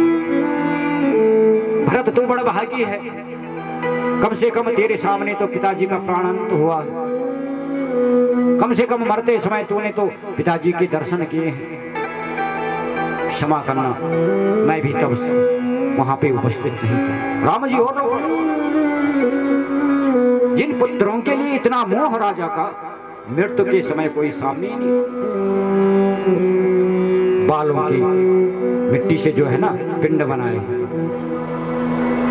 और पिंड दान किया है पिता महाराज दशरथ। बैठ गए, बड़ा सुंदर सभा, कंदमूल फलादि राम जी ने सजा दी। भरत बोला, प्रभु क्या तुम भरत को अभी तक नहीं जान पाए? मेरे साथ सब ऐसे ही कर रहे हैं कि कई ने ऐसे किया। गुरुदेव बोल रहे राजगद्दी में बैठ जाओ, सारे मुझे यही निर्णय दे रहे हैं कि आपको राजा बनना है। लेकिन मैं ये पूछता हूं कि मैं किस अधिकार पे राजा बनूं? क्योंकि राजा के अधिकारी घोषणा तो आपकी की थी महाराज दशरथ ने कि कल मैं अपने पुत्र राम को राजगद्दी सौंप दूंगा। भरत को नहीं कहा था, तो फिर ऐसा क्यों? इसलिए आप अयोध्या चलिए और अयोध्या जा करके राज सिंहासन पे बैठे। राम जी बोले, नहीं भरत, पिताश्री की इच्छा है, आज्ञा है, और उस आज्ञा का पालन करना पुत्र का धर्म होता है, का धर्म होता है। और जिस धर्म के बंधन में बंध कर तुम्हें भी और मुझे भी पिता की आज्ञा का पालन करना, ये हमारा धर्म है। इसलिए तुम अयोध्या चले जाओ। और 14 वर्ष तक वनवास में मैं जब रहूं, तो उसके बाद अयोध्या में आकर मैं फिर आपसे मिलूंगा, मुलाकात हमारी होगी। भरत जी बोले, मुझ दीन पर कोई दया नहीं करोगे प्रभु? राम जी बोले, तेरे साथ मैं हूं ना भरत, तुझे चिंता करने की क्या आवश्यकता है? बस हमारा कर्तव्य ये है कि पिता की आज्ञा का पालन हम करें।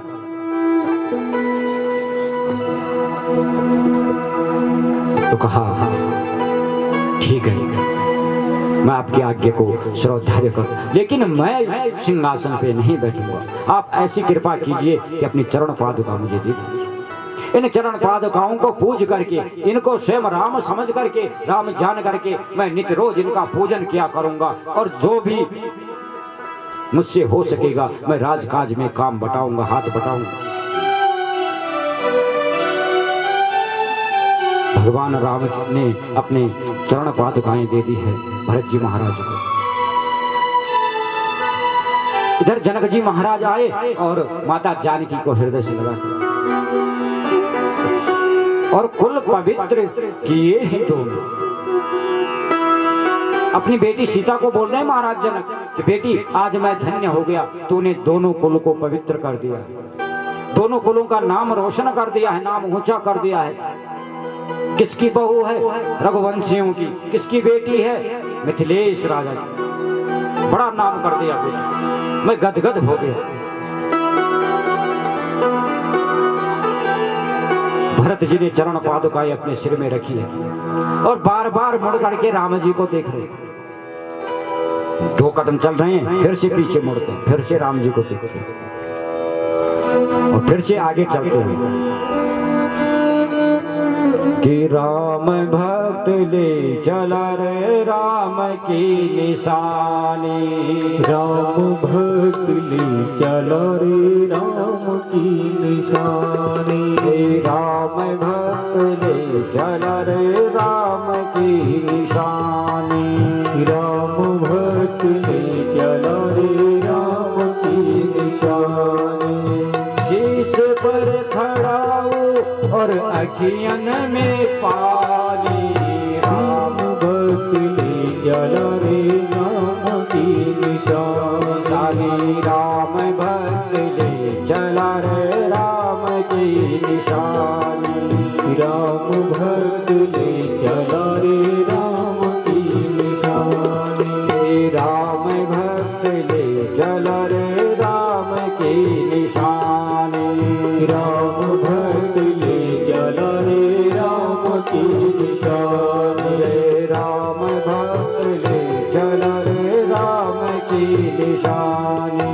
राम भक्त ले चला रे राम की निशानी। राजा रामचंद्र भगवान की जय हो। भरत जी आए हैं अयोध्या में, सप्त समुद्र का जल मंगाया है अभिषेक के लिए। बड़ा सुंदर अभिषेक किया है इन खड़ाओं का, भगवान के चरण पादुकाओं का, और राज सिंहासन पे शोभित कर दिया पूजन आदि करके गुरु वशिष्ठ के द्वारा। और महात्मा भरत ने एक गड्ढा खुदवाया ना, और उसके नीचे रहने लगी गुफा में। तापस वेश, तपस्वियों का वेश बनाकर, तपस्वियों के वेश में रह करके उस गुफा में रहे। और जैसा वेश राम जी का है, अरे मेरा राम मेरा स्वामी तपस्वियों का वेश में रहे और मैं राजसी वस्त्रों पे रहूं, ऐसा तो उचित नहीं।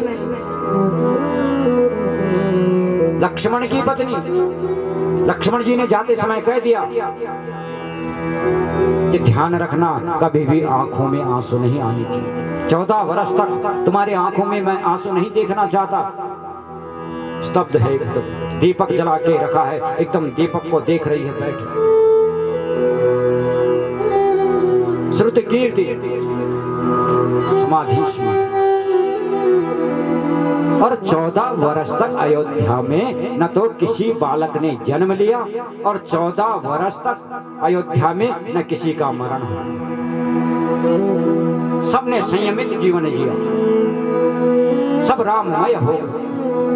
सब इस तरीके से जीने लगे कि जैसे हमारे राम वन में है। कुशासन पे सोना, सुपाकी होना। प्रेम से कहिए जय श्री राम। जय श्री राम। कि एक बार गुनि गुसम सुहाए, एक बार मुनि गुसम सुहाए, निज कर भूषण राम बनाए, निज कर भूषण राम बनाए। सीताए पहराए प्रभु सादर, सीताए पहराए प्रभु सादर, सीताए पहराए प्रभु सादर, सीता ही लहराए प्रभु सादर। बैठे वडिश सिर पर सुंदर, मेरे फटिक सिर पर सुंदर।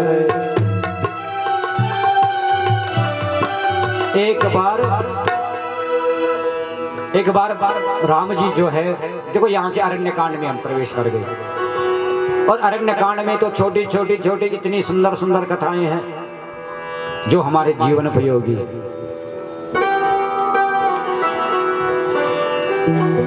चित्रकूट में आज राम जी को एक बात भाई, उन्होंने सीता के लिए बड़े सुंदर फूलों की मालाएं बनाई, सुंदर गजरा बनाया, सुंदर बाजूबंद बनाए, सुंदर कुंडल बनाए हैं फूलों से, और माता जानकी को सजाया। लेकिन तभी क्या हुआ कि नारद का बेटा है जयंत, इसने कौवे का रूप रखा और पता नहीं इसके मन में क्या भाव जगा, आकर के माता जानकी के पैरों में चोंच मार के उड़ गई। और माता के कोमल पैर पे जब चोंच लगी इसकी तो रक्त की धार बही। राम जी ने गुस्सा का वहां से बिना फण का बाण चला दिया जयंत के पीछे। ये जयंत भागा, पूरे ब्रह्मांड में चक्कर काटने लगा, पीछे पीछे ये ब्रह्मास्त्र जा रहा। त्राईमाम मेरी रक्षा करो, मेरी रक्षा करो। इंद्र के पास गया, इंद्र ने कहा रामद्रोही की रक्षा कोई नहीं करेगा। ब्रह्मा विष्णु सबके शरण में गया, लेकिन किसी ने इस जयंत को शरण नहीं दी। कि नारद देखा विकल जयंता, लागी दया कोमल सत चिंता। संतों का चित्त जो होता है वो कोमल होता है, संतों का हृदय निर्मल होता है। और जब जयंत को विकल होते हुए देखा, जयंत की रक्षा कोई नहीं कर पा रहा है, जयंत को कोई शरण नहीं दे पा रहा है, तो नारद जी को दया हो गई। और नारद जी बोले, अरे पगले, तू ऐसा दर दर क्यों भटकता है? ऐसे कर, जिसका तूने अपराध किया है उसी की शरण में क्यों नहीं चला जाता?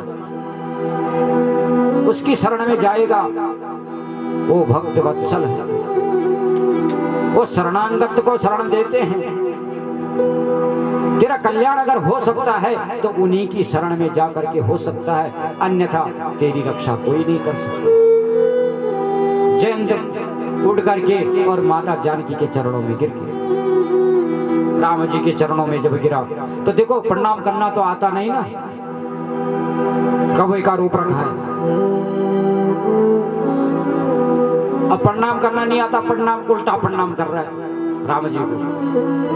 माता जानकी बोली, बड़ा मूर्ख है। उठा करके सीधा कर दिया, पूंछ राम की तरफ और मुख इधर को कर रहा है। माता जानकी ने उठाया और मुख राम जी की तरफ कर दिया। कहा, मेरे प्रभु की तरफ जिसका मुख होता है उसी का कल्याण होता है, और जो मेरे प्रभु से मुख मोड़ देता है जयंत, उसका कभी कल्याण नहीं होता। इसलिए मेरे प्रभु के मुख की तरफ मुख कर, मेरे प्रभु की तरफ देख, राम जी के चरणों में समर्पित कर दिया। अब राम जी बोले, ब्रह्मास्त्र खाली तो नहीं जाएगा, एक अक्षी बना दिया, एक आंख। प्रेम से कहिए जय श्री राम। जय श्री राम। आगे चले हैं और ऋषि अत्रि के, अत्रि बोलते हैं नत्री, त्रातीत जो है, सतोगुण रजोगुण तमोगुण से जो परे है उसको बोलते हैं अत्रि। अत्रि मुनि ने जब देखा कि राम जी आ रहे हैं जानकी के साथ, बड़े प्रसन्न हो गए और बड़ा सुंदर स्तुति गाने लगे राम जी।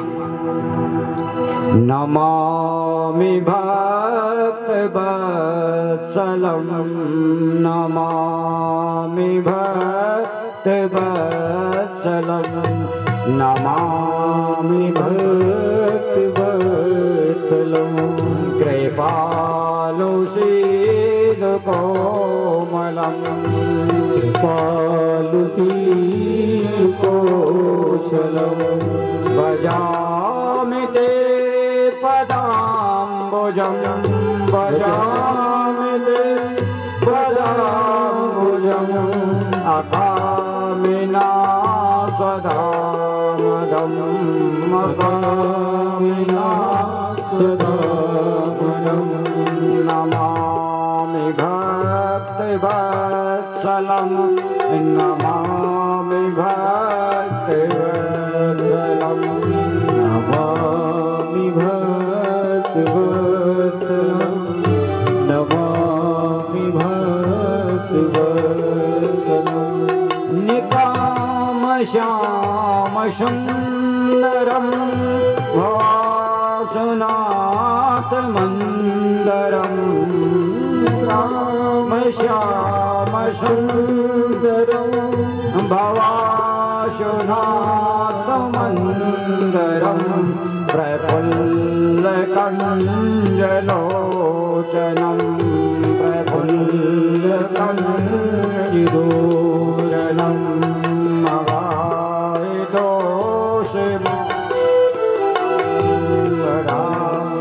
दोष मोचनम, नमामि भक्तवत्सलं, नमामि भक्तवत्सलं, नमामि भक्तवत्सलं, प्रलम्ब बाहुविक्रमं प्रभो सर्वोच्च वैभवम्, बाहुविक्रमं प्रभो प्रवेशवैभवम्, निशङ्कचापुषायकं धरं त्रिलोकनायकं, निशङ्कचापसायकं धरं त्रिलोकनायकं, दिनेशवंशवर्णनं महेशचापखण्डनं, दिनेशवंशमण्डनं महेशचापखण्डनं, मुनीन्द्रसन्तरञ्जनं सुरारिवृन्दवन्दनं, मुनीन्द्रसन्तभोजनं सुरारिवृन्दवन्दनं।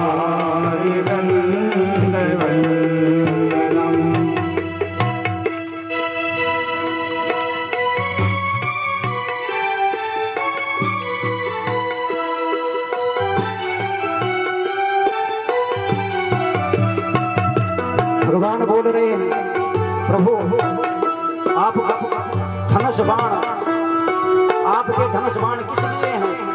बोले पापियों के पाप खंडन, पापियों के पाप का खंडन कर देते हैं जो धनुष बाण आपके। और आपकी माया जो जानकी है ना प्रभु, जानकी सहित माया, माया सहित जानकी, आप मेरे यहाँ पधारे हैं। मैं बड़ा भागी हो गया हूँ, मैं बड़ा धनभागी हो गया हूँ मेरे राम। नमामि इंदिरापतिं सुखाकरं शतां गतिं, नमामि इंदिरापतिं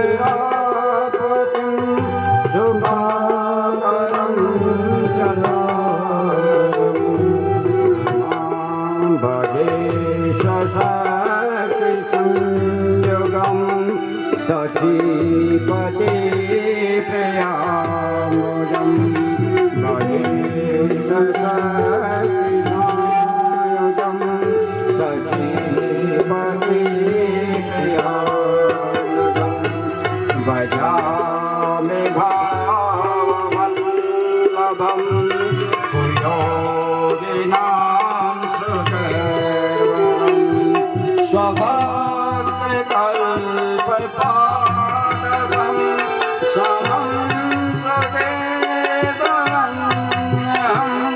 स्वधन्विस्तवं इदं नगाकरो गते पदं नमामि भक्तिवत्सलं नमामि भक्तिवत्सलं नमामि भक्तिवत्सलं नमामि भक्तिवत्सलं। श्री राजा रामचंद्र भगवान की जय हो। तो अत्रि मुनि के यहाँ प्रभु राम माता जानकी लखन सहित गए हैं। अत्रि मुनि ने बड़ा आदर सम्मान किया है प्रभु राम का। सांसारिक दृष्टि से प्रभु राम ने प्रणाम किया है अत्रि मुनि को, क्योंकि गृहस्थी है राम जी और मुनि जो है वो संत है। तो गृहस्थी का ही धर्म है प्रणाम करना संत। लेकिन व्यवहारिक दृष्टि से मन ही मन अत्रि मुनि ने राम जी को प्रणाम किया और कहा, प्रभु आज मेरी कुटिया मेरा आश्रम परम पवित्र हो गया, मैं धन्य हो गया हूँ। प्रेम से कहिए जय श्री राम। जय श्री राम। तो इस तरीके से अत्रि मुनि ने स्तवन किया है प्रभु राम का। अब यहाँ से जो है ना आगे आगे जब चलोगे तो ये अरण्य कांड में हमने यहाँ प्रवेश किया। यहाँ छोटी छोटी अनेक जीवन उपयोगी कथाएं हैं राम जी। यहीं पे आगे आपको परम भक्त सबरी माता के दर्शन होंगे। हनुमंत लाल प्रभु राम से साक्षात रूप में मिलेंगे। अदृश्य रूप में तो वैसे रामायण में हनुमान के बगैर तो रामायण ही नहीं, लेकिन प्रत्यक्ष रूप में जहां तक देखे तो रामचरितमानस में हनुमंत लाल के दर्शन किष्किंधा कांड में तो दर्शन ऐसे बड़ी सुंदर सुंदर कथाएं निकलेगी। और कल ही शूर्पणखा आएगी और कल ही रावण छल करके हमारी जानकी को ले जाएगी। बोले राजा रामचंद्र भगवान की जय हो। तो कल सब ने आना है। युवा मंगल दल की तरफ से, महिला मंगल दल की तरफ से, समस्त ग्रामवासियों की तरफ से आप सभी सादर आमंत्रित हैं। आपने यहाँ पे आना है जैसे नित्य रोज की तरह आते हो। और कल की कथाएं इतनी मार्मिक इतनी जीवन उपयोगी है कि कल की कथाएं सुन लोगे ना तो भागवत कथा सुनने को जाओ न जाओ, राम कथा कहीं दूर भी हो रही होगी भागे चले जाओगे। बोले राजा रामचंद्र भगवान की जय हो। इस तरीके से आज की कथा को मैं ही विराम देता हूँ। और आज के मुख्य यजमान आरती दर्शन करेंगे। जय सिया राम। जय श्री राम। जय सिया राम। जय श्री राम। जय सिया राम। जय श्री राम। मंचासीन व्यास पीठ पर बैठे हुए श्री सच्चिदानंद जी और साथ में हमारे वेद पाठी ब्राह्मणगण और यहाँ पर उपस्थित हमारे क्षेत्र के विभिन्न महिला मंगल दलों के सदस्य, साथ में आगंतुक सभी अतिथिगण हमारे बीच में आज हमारी छोटी बहन श्रीमती ज्योति रौतेला जी उपस्थित हैं। अरे बड़ी खुशी की बात है, मुझे बड़ा हर्ष हो रहा है। दो ही शब्द कहूँगा, ज़्यादा नहीं कहूँगा, कि आज से 11 साल पहले एक बार आई थी आपके गांव में, इधर आप सभी लोग जानते होंगे, और सब घरों में गई थी। शायद पुरानी याद आपको आ गई होगी, ताज़ा हो गई होगी। तो आप अखिल भारतीय राष्ट्रीय कांग्रेस की महिला प्रकोष्ठ के राष्ट्रीय सचिव हैं और एक साधारण से परिवार से आगे मेहनत करते हुए, आगे बढ़ते हुए राष्ट्रीय स्तर पे आज एक राष्ट्रीय नेता हैं। राष्ट्रीय नेता राष्ट्रीय स्तर पर जो होता है एक राष्ट्रीय पार्टी का अगर कोई सचिव एक पदाधिकारी है तो राष्ट्रीय नेता माना जाता है। अब छोटे से यहाँ पे सकनानी नाम के गांव से जय लाइनस्टोन के पास से, और वहाँ से उठ के अपनी मेहनत के बल पे, अपनी तपस्या के बल पे और आज राष्ट्रीय स्तर पहुँची है। मैं उनका हार्दिक स्वागत कर रहा हूँ ग्राम कांडा मल्ला की ओर से, और विशेषकर कांडा मल्ला युवा समिति की ओर से उनका विशेष अभिनंदन, स्वागत, वंदन, अभिनंदन करता हूँ। और वो लोग उनके साथ उपस्थित हैं और यहाँ पर लैंसडाउन से सौरभ नेगी विधानसभा प्रभारी, विधानसभा युवा अध्यक्ष हैं सौरभ नेगी जी। इन सभी लोगों का मैं अतिथिगणों का हार्दिक स्वागत करता हूं। और इसके अलावा मैं यहाँ पर कोटा से हमारे महिला मंगल उपस्थित है, इनका विशेष स्वागत करता हूँ। 2-3 बार पहुँच चुके हैं। तलाई से हैं और पनास से और पनास का बड़ा अच्छा महिला मंगल दल है। सबसे पहले मैं आप सब लोगों को प्रणाम बोलूँ, और क्योंकि कोई राजनीतिक मंच नहीं थे, मैं राजनीतिक कोई बात नहीं करना चाहूँ छो। कथा हो गया, आर्थिक टाइम हो और आपका हर जन भी टाइम होना चाहिए। बस ये बात बोलना चाहूँ छो कि देखो, भागवत गीता, राम कथा हम लोगों के जीवन में एक शिक्षा लेकर, वो शिक्षा हम तो समाज से जुड़े, समाज सेवा से जुड़े, लोगों का मान से जुड़े। तो जो मैसेज ये राम कथा देनी चाहिए, आप लोग तो भी तिलू रौतेली जी जन बीरागना क्षेत्र पड़े छो, और मैं पर युवा मंगल दल, महिला मंगल दल, युवा समिति दे बहुत बहुत धन्यवाद दिन, जिनके हमारे रोहित भाई आशा है कि दीदी आप आने चाहिए, तो मैं आप लोगों के बीच में हूँ। और मैं आप सब लोगों से बोलना चाहूँगी, मेरे परिचय भगवान बहुत नजदीक छू, मतलब भगवान से भी बहुत मनो वहाँ कारण से कि हम लोगों के संस्कारों में हम लोगों को ऐसे कहा गया कि भगवान न आशीर्वाद के बिना हम लोग जीवन में कुछ नहीं कर सकते।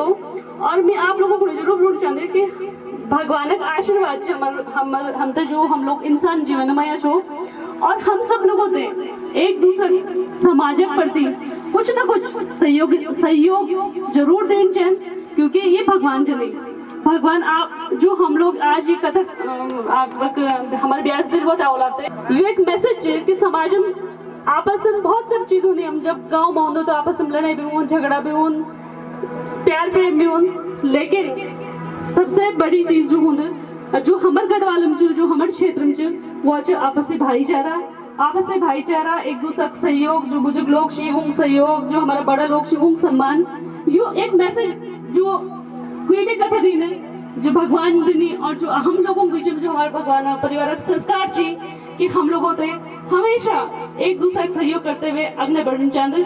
बाकी आप सब लोगों में बहुत धन्यवाद दिन चाहिए, क्योंकि हम लोग थोड़ा लेट भी हो और आप लोगों को इंतजार करना पड़े, और आप सब लोग बोलो कि भगवान जी के समय ये जरूर प्रार्थना करें ना कि जय संघर्ष भी करो छो और जो कोशिश भी करो छो, वहाँ में आप सब लोग मेरे जरूर आशीर्वाद दें।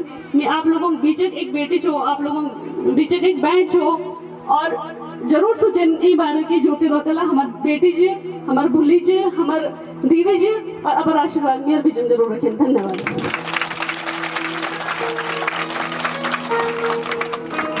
बहुत बहुत धन्यवाद बहन ज्योति रौतेला जी, आपका सहयोग लगातार हमें मिल रहा है। आप इससे पहले हमने क्रिकेट मैच करवाया था, उसमें भी आपका सहयोग मिला था। तो पुनः दिल की गहराइयों से पूरी युवा समिति और महिला मंगल की तरफ से मैं आपका हार्दिक अभिनंदन और स्वागत करता हूँ।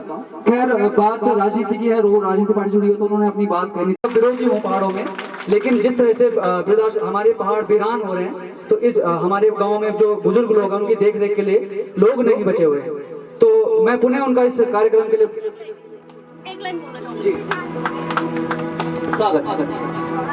माफी चाह रही हूँ, मैं रोहित को रोक रही हूँ।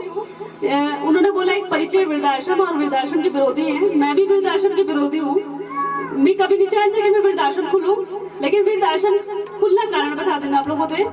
और वो निःशुल्क हम लोग चलन दो, जो 55 साल बड़े मत महिला छी ना, 60 साल मत जो पुरुष लोग छी ना, जो परिवार में घर में कोई देखभाल करो नहीं। और जो जन बेटी से ना शादी हुई है और वो अकेले से जीवन साथी नहीं, तो वही वजह से जब हम लोगों देखे लोग तकलीफ हो मची, उम्र रोजगार नहीं, वो काम नहीं कर सकता, तो योग फाले पर लोगों अब भी बोलू चाहिए हम आप लोगों के समझ बैठे कि वृद्धाश्रम कोई सुख नहीं दे सको, जो सुख आप घर दे सको, तो प्लीज अपर माँ बाप अपर भाई बहना जो अपर रिश्तेदार जो ध्यान रखना चाहिए। वृद्धाश्रम केवल हमारे शुरुआत कोशिश कि जो लोगों में कुछ नहीं उन लोगों का हम जो। धन्यवाद। बहुत बहुत धन्यवाद ज्योति जी, आपने दोबारा अपने शब्द को क्लियर किया। मैंने विरोध के बात इसलिए करी क्योंकि हमारे गांव वीरान हो चुके हैं और उनकी देखभाल के लिए कोई लोग नहीं बचे हुए, तो ये बहुत पुण्य का काम है। इस पूरे पुण्य काम के लिए हम लोग सभी आपके आभारी। एक बार जोरदार तालियां ज्योति बहन के लिए। अपार स्वामी माया है तेरी अपार,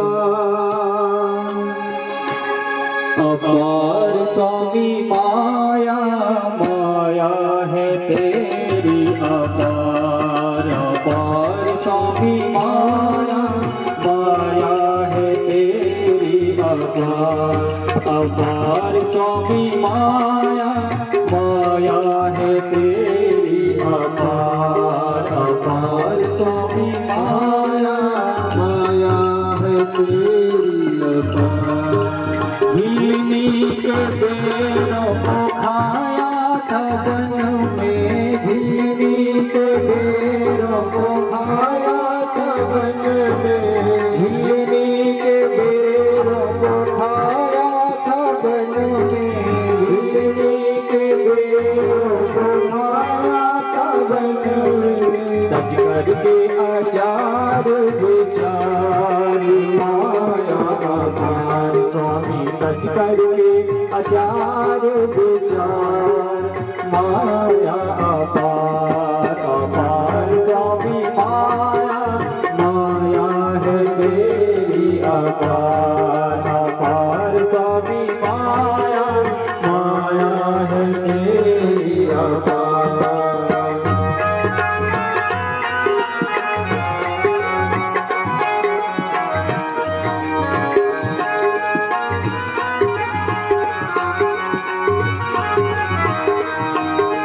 भक्तों की वंदना से राजी रहो तुम, भक्तों की वंदना से राजी रहो तुम, भक्तों की वंदना से राजी रहो तुम, भक्तों की वंदना से राजी रहो तुम।